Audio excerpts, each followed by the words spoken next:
જે નેતાઓની જગ્યા યુવાનોના દિલમાં હોય તેનું જેલ પણ કંઈ બગાડી શકતી નથી તેવું મિત્રો જણાવી રહ્યા છે ગોપાલ ઇટાલિયા। અને મિત્રો આગળ મિત્રો આપણે વિડીયોમાં જોવાનું છે કે મનસુખ વસાવા પણ મિત્રો તેઓ ધરણા પર બેઠા છે। જેઓ કાયમથી જે આદિવાસી છે તે જમીન ખેડીને ખેતી કરતા હતા, તેમની જમીન પર જે કબજો કરવામાં આવ્યો છે તેના માટે મિત્રો તેઓ ધરણા પર બેઠા છે। તો મનસુખ વસાવા પણ શું બોલી રહ્યા છે મિત્રો ચાલો આગળ વિડીયોમાં જોઈએ, પછી મિત્રો ગોપાલ ઇટાલિયા શું બોલી રહ્યા છે તે પણ આગળ જોઈએ। ચાલો પહેલા વિડીયો જોઈ લઈએ। જે નેતાની જગ્યા યુવાનોના દિલમાં હોય એનું જેલ કાંઈ બગાડી શકે। તો આજે મારે પણ દુઃખ સાથે જણાવવું પડે કે સાગબારા તાલુકાના ગરીબ આદિવાસી ખેડૂતો જે છેલ્લા 20 વર્ષથી જંગલની જમીન ખેડતા હતા, એ છેલ્લા 2 વર્ષથી જંગલ ખાતાએ કંઈક ને કંઈક ખોટા બહાના કાઢી અને ખેડાણ કરતા એમને અટકાવી દીધા છે। એના વિરુદ્ધમાં આ સાગબારા તાલુકાના લોકોએ એ ખેડાણવાળી જગ્યા પર જ ઉમરપાડા તાલુકા વિસ્તારમાં 12 જેટલા ગામના બધા જ પ્રતિનિધિઓ, એમાં લીલાબેન અને દરેક ગામના આગેવાનો, ગામના સરપંચ ઈશ્વરભાઈથી માંડી બધા જ લોકો ધરણા પર બેઠા છે। અને દરરોજ જ 100-200 ની સંખ્યામાં ભાઈઓ અને બહેનો બધા ધરણા પર બેઠા છે। ઘરનું કામકાજ બંધ રાખીને પણ બહેનો અહીંયા આવે છે કે અમારા આદિવાસીને હકને ન્યાય મળે। જે 20 વર્ષથી જંગલની જમીન ખેડતા હતા એ જમીન અમે પાછા ખેડાણ કરતા ચાલુ કરી દઈએ, એ આશય અહીંયા ધરણા પર બેઠે છે। આના માટે મેં પણ જ્યાં રજૂઆત કરવાની છે ત્યાં બધી જગ્યાએ રજૂઆત કરી છે। 2 દિવસ પહેલા રાજ્યના નાયબ મુખ્યમંત્રી હર્ષભાઈ સંઘવી સાહેબ આવ્યા હતા ભરૂચ, એમની સાથે પણ આખી બાબતની વાત થઈ છે। મુખ્યમંત્રી ભૂપેન્દ્રભાઈ પટેલ સાહેબ સાથે 15મી ઓગસ્ટ પહેલા પણ ગાંધીનગર મારી બેઠક થઈ છે।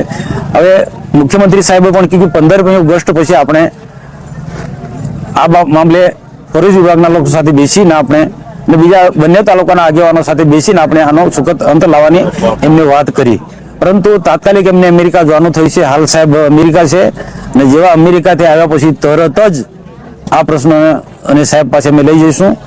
પરંતુ આજે 12 દિવસ થયા, જિલ્લા વહીવટી તંત્ર એમાં ખાસ કરીને આરોગ્ય વિભાગ આ લીલાબેન તપાસ કરવા માટે પણ આવ્યા નથી।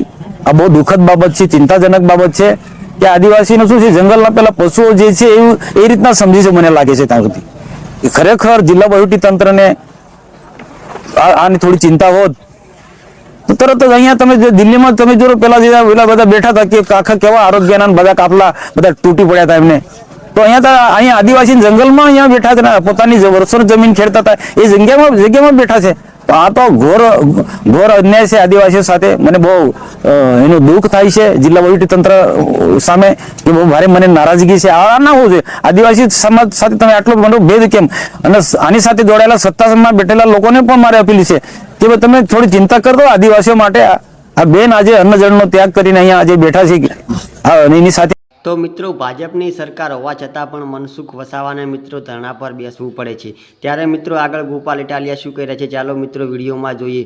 તેઓ કહી રહ્યા છે કે ભાજપના 8 પાસ નેતાઓને તેવું ઘણું બધું મિત્રો આપણને વિડીયોમાં જોવાનું છે। ચાલો પહેલા વિડીયો દોસ્તો, ભાજપના 8 પાસ ડફોળ નેતાઓને મારી એટલી વિનંતી છે, ભાજપના 8 પાસ ડફોળ નેતાઓને એટલી વિનંતી છે કે જે નેતાની જગ્યા યુવાનોના દિલમાં હોય એનું જેલ કાંઈ બગાડી શકતી નથી।